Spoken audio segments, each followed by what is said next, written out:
गोवा में चुनाव चल रहे हैं, जाहिर है वहां राजनीति तेज है। इसी कड़ी में प्रधानमंत्री नरेंद्र मोदी ने गोवा के बारे में ऐसा कुछ कह दिया कि गोवा का इतिहास खंगाला जाने लगा। संसद के बजट सत्र में भाषण देते हुए पीएम मोदी ने कहा कि अगर देश के पहले प्रधानमंत्री जवाहरलाल नेहरू चाहते तो गोवा को 1947 में जब भारत को आजादी मिली उसके कुछ घंटों के भीतर मुक्त किया जा सकता था, लेकिन राज्य को पुर्तगाली शासन से मुक्त होने में 15 साल लग गए। यहाँ तक कि अपनी चुनावी रैलियों में भी प्रधानमंत्री नरेंद्र मोदी ने इसी का जिक्र किया। तो आज नोटिस के इस वीडियो में हम आपको बताएंगे कि क्या वाकई नेहरू ने गोवा को आजादी दिलाने में देरी की। साथ ही बताएंगे कि गोवा की आजादी से जुड़ा इतिहास क्या कहता है। बस आप वीडियो के आखिर तक बने रहिए हमारे साथ। सबसे पहले सुनवाते हैं पीएम मोदी ने क्या कहा।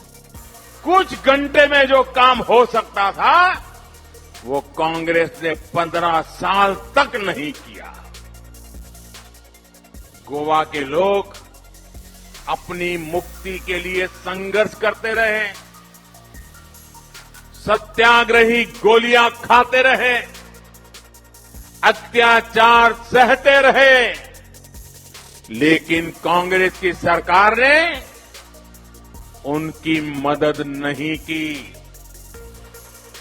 देश के पहले प्रधानमंत्री पंडित नेहरू जी ने लाल किले से कह दिया था, और आज आप उनका भाषण यूट्यूब पर जाकर के सुन सकते हैं। लाल किले से कह दिया था कि गोवा की मुक्ति के लिए संघर्ष कर रहे सत्याग्रहों की मदद के लिए वो फौज नहीं भेजेंगे। पीएम मोदी गोवा में मापुसा में भाजपा की चुनावी रैली में भाषण दे रहे थे, जहां उन्होंने कांग्रेस को घेरते हुए गोवा की आजादी में देरी के लिए कांग्रेस की सरकार को कटघरे में लिया। ये हकीकत है कि गोवा को पुर्तगालियों से आजादी मिलने में देरी हुई, 15 साल की देरी। भारत 15 अगस्त 1947 को आजाद हुआ, जबकि गोवा को 19 दिसंबर 1961 को आजादी मिली थी, और वो 30 मई 1987 तक केंद्र शासित प्रदेश गोवा, दमन और दीव का हिस्सा था। इसके बाद वो अलग राज्य बन गया। पूरी दुनिया में अपनी खूबसूरत बीचों के लिए फेमस गोवा पर 1510 में पहली बार पुर्तगालियों ने कब्जा किया। उसके बाद लगभग 450 साल तक उन्होंने यहाँ शासन किया।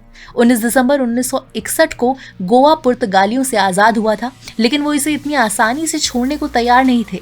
इसके लिए भारत को सख्त रवैया अपनाना पड़ा था। हालांकि भारत ने आजादी के बाद पुर्तगालियों से अनुरोध किया था, लेकिन उन्होंने इस अनुरोध को ठुकरा दिया। गोवा को आजाद कराने के लिए भारत के पास 2 ही रास्ते थे। पहला, युद्ध के जरिए गोवा पर कब्जा कर लिया जाए, या फिर सत्याग्रह से इसकी आजादी की मांग की जाए। देश के पहले प्रधानमंत्री जवाहरलाल नेहरू और गांधी जी भी दूसरा वाला विकल्प ही बेहतर समझते थे। भारत सरकार ने साल 1961 में ठान लिया कि अब पुर्तगालियों के चंगुल से गोवा को आजाद कराना है, जब नवंबर महीने में पुर्तगाली सैनिकों ने गोवा के मछुआरों पर गोलियां चलाई, जिसमें एक मछुआरे की मौत भी हो गई। इसके बाद तो सारी कहानी ही बदल गई। भारत के तत्कालीन रक्षा मंत्री वीके कृष्ण मेनन और प्रधानमंत्री जवाहरलाल नेहरू ने आपातकालीन बैठक की, और आखिरकार 17 दिसंबर को ये फैसला लिया गया कि गोवा को आजाद कराने के लिए वहां 30,000 भारतीय सैनिकों को ऑपरेशन विजय के तहत भेजा जाएगा। भारत सरकार के आदेश के बाद भारतीय सेना ने यहाँ ऑपरेशन शुरू किया, और पुर्तगाली सेना ने कुछ विरोध के बाद घुटने टेक दिए थे, और पुर्तगाल के गवर्नर ने सरेंडर फॉर्म पर साइन कर गोवा छोड़ दिया था।